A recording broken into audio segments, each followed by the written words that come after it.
Hello everyone. ಭಾನುವಾರ ಬಂತಂದರೆ ಏನಾದರೂ ಸ್ಪೆಷಲಾಗಿ ತಿನ್ನಬೇಕು ಅನಿಸುತ್ತೆ ಅಲ್ವಾ? ಸೊ ಇವತ್ತು ನಾನು ಒಂದು ಸರಳವಾಗಿರೋ ಸುಲಭವಾಗಿರೋ ಒಂದು ಚಿಕನ್ ರೆಸಿಪಿನ ತೋರಿಸ್ತಾ ಇದ್ದೀನಿ. ಇದಕ್ಕೆ ಮೊದಲಿಗೆ ನಾನು ಒಂದು ಮಿಕ್ಸಿಂಗ್ ಬೌಲ್ ತೊಗೊಂಡಿದ್ದೀನಿ. ಇದಕ್ಕೆ 4 ಟೇಬಲ್ ಸ್ಪೂನಷ್ಟು ಗಟ್ಟಿ ಮೊಸರನ್ನ ಹಾಕಬೇಕು.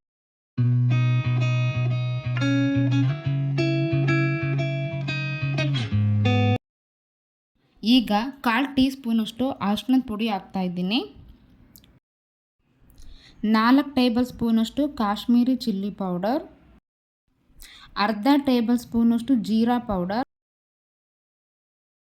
ಅರ್ಧ ಟೇಬಲ್ ಸ್ಪೂನಷ್ಟು ಗರಂ ಮಸಾಲ, 1 ಟೇಬಲ್ ಸ್ಪೂನಷ್ಟು ಉಪ್ಪು, ಅರ್ಧ ಟೇಬಲ್ ಸ್ಪೂನಷ್ಟು ಕಸ್ತೂರಿ ಮೆಂತೆ, 1/4 ಟೀ ಸ್ಪೂನಷ್ಟು ಜಿಂಜರ್ ಗಾರ್ಲಿಕ್ ಪೇಸ್ಟ್, 2 ಟೇಬಲ್ ಸ್ಪೂನಷ್ಟು ನಿಂಬೆ ರಸ, 2 ಟೀ ಸ್ಪೂನಷ್ಟು ಅಡುಗೆ ಎಣ್ಣೆ.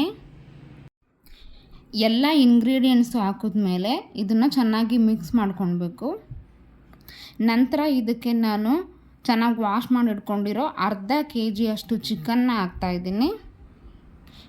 ಚಿಕನ್ ಹಾಕಿದ ನಂತರ ನಾವು ಮಾಡಿಟ್ಕೊಂಡಿರೋ ಈ ಪೇಸ್ಟ್ ಮತ್ತು ಚಿಕನ್ನ ಚೆನ್ನಾಗಿ ಮಿಕ್ಸ್ ಮಾಡಬೇಕು.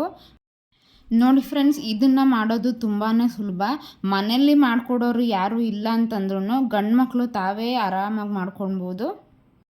ಈಗ ಇದು ಚೆನ್ನಾಗಿ ಮ್ಯಾರಿನೇಟ್ ಆಗಿದೆ. ಇದನ್ನು ನಾವೀಗ ಕ್ಲೋಸ್ ಮಾಡಿಬಿಟ್ಟು ಅಟ್ಲೀಸ್ಟ್ 1 ಅವರ್ ಆದರೂ ಇಡಬೇಕು. 1 ಅವರ್ ಆದಮೇಲೆ ನಾವು ಇದನ್ನು ಏರ್ ಫ್ರೈಯರಲ್ಲಿ ಬೇಯೋದಕ್ಕೆ ಇಡೋದಕ್ಕೂ ಮುಂಚೆ ನಾವು ಈ ರೀತಿಯಾಗಿ ಒಂದು ಸ್ವಲ್ಪ ಎಣ್ಣೆನ ಏರ್ ಫ್ರೈಯರ್ಗೆ ಹಚ್ಚಬೇಕು. ನಂತರ ನಾವು ಮ್ಯಾರಿನೇಟ್ ಮಾಡಿಟ್ಕೊಂಡಿರೋ ಚಿಕನ್ ಪೀಸ್ನ ಒಂದೇ ನೀಟಾಗಿ ಅರೇಂಜ್ ಮಾಡಬೇಕು. ನಾವು ಅಟ್ ಎ ಟೈಮಲ್ಲಿ ಮ್ಯಾಕ್ಸಿಮಮ್ ಅರ್ಧ kg ಅಷ್ಟು ಮಾತ್ರ ನಾವು ಇದರಲ್ಲಿ ಇಡೋಕ್ಕಾಗೋದು. ಅದನ್ನು ನೀಟಾಗಿ ಈ ರೀತಿ ಅರೇಂಜ್ ಮಾಡಬೇಕು. ಆಗ ಚಿಕನ್ನಿನ ಎಲ್ಲ ಭಾಗವೂ ಚೆನ್ನಾಗಿ ಬೇಯುತ್ತೆ. ಈಗ ನಾವು ಇದಕ್ಕೆ ಮೇಲ್ಗಡೆ ಸ್ವಲ್ಪ ಎಣ್ಣೆನ ಸ್ಪ್ರೇ ಮಾಡಬೇಕು.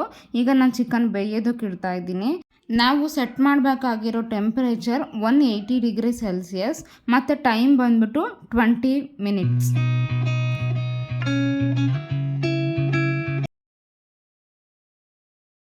ಇದು ಕರೆಕ್ಟಾಗಿ 10 ನಿಮಿಷ ಆದಮೇಲೆ ಒಂದ್ಸಲ ಓಪನ್ ಮಾಡಿಬಿಟ್ಟು ಈ ಕೆಳಗಡೆ ಇರೋ ಪೀಸೆಲ್ಲ ಮೇಲ್ಗಡೆ ಮಾಡಬೇಕು. ಆಗ ಚೆನ್ನಾಗಿ ಬೇಯುತ್ತೆ.